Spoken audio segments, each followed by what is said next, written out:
Dans la première leçon, les enjeux, histoire de bien comprendre les éléments importants relatifs aux cuisines, je donne le ton sur les éléments fondamentaux de sécurité, de santé, de durabilité, d'ergonomie, d'esthétique, de coût et de valeur.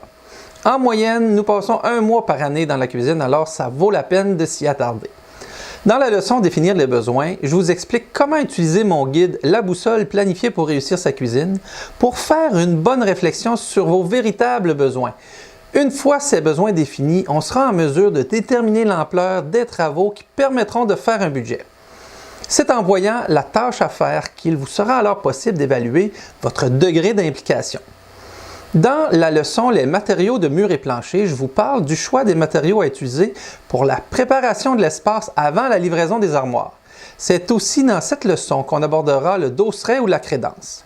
Puisqu'il faut souvent refaire la finition des murs, plafonds et planchers, autant savoir comment faire les bons choix durables et sains pour votre famille. La leçon Les matériaux du mobilier vous présente les possibilités de matériaux et comment les choisir pour les caissons, les portes et les comptoirs. Pour chacun des produits, je vous explique ce qu'il faut considérer pour faire des choix sans risque pour votre santé et durables à tout point de vue. Puis dans la leçon Les possibilités de finition, j'aborderai les options de finition saines pour le plancher de bois, les caissons et les portes de bois ainsi que pour le plan de travail en bois. Dans la leçon Les composantes structurelles, je vous explique comment les caissons peuvent être assemblés et les avantages du sur-mesure contre les produits de grande surface. On verra la quincaillerie utilisée, entre autres pour l'installation, l'assemblage des portes et des tiroirs. Dans la leçon Les accessoires, on découvrira l'éventail des équipements pratiques qu'on peut intégrer à une cuisine pour la rendre le plus performant possible. Il sera question des accessoires indispensables, mais aussi de ceux qui permettent de nouvelles fonctions ou qui sont pour un espace réduit. J'ai aussi inclus une leçon sur la quincaillerie décorative. Je vous présente des pièces de quincaillerie apparentes.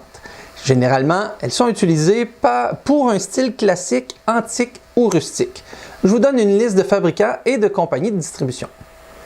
Dans la leçon Les électroménagers, je vous présente pour chacun d'eux les espaces nécessaires, des normes, les options et comment les choisir. Puis dans la leçon L'aménagement électrique, j'aborde les aspects utiles aux concepteurs de cuisine.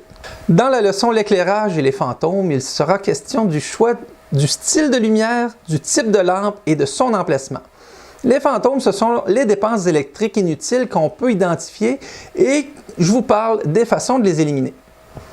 La leçon L'aménagement de l'eau permet d'évaluer les options d'équipement, évier, robinetterie, broyeur et d'identifier les bonnes pratiques de conception. Puis la leçon Les types d'aménagement vous permet d'identifier selon les tendances et de choisir le type d'aménagement de cuisine et ses avantages afin de pouvoir choisir celui qui convient le mieux à votre espace et à vos besoins. Dans une construction neuve, c'est le type d'aménagement qui va définir l'emplacement des fenêtres, alors qu'en rénovation, c'est la position de la fenêtre et des branchements à conserver des électroménagers qui détermineront l'aménagement des armoires. Dans la leçon La recherche d'inspiration, j'oriente vos recherches pour trouver de nouvelles idées d'aménagement et de style pour suivre ou créer la tendance. Puis dans la leçon Le relevé de l'existant, j'explique la meilleure façon de faire un relevé des lieux en photo et au ruban ou galon à mesurer pour ne pas oublier d'éléments et prévoir les marges nécessaires à l'installation. Attention, les murs et espaces ne sont jamais parfaitement droits. Dans la leçon des conseils de conception, il y a 8 volets où je vous présente les normes standards et astuces derrière un bon concept de cuisine. La trame de conception, les normes et standards, l'emplacement de la cuisine dans une construction neuve, l'aménagement général, le rangement des aliments, les espaces de préparation des aliments, l'espace de la cuisson des aliments, le sale et le propre et l'éclairage. Dans la leçon Aménager des cuisines, on appliquera les conseils de conception en concevant en plan des étages et des cuisines par des démonstrations faites à la main avec la technique OBR.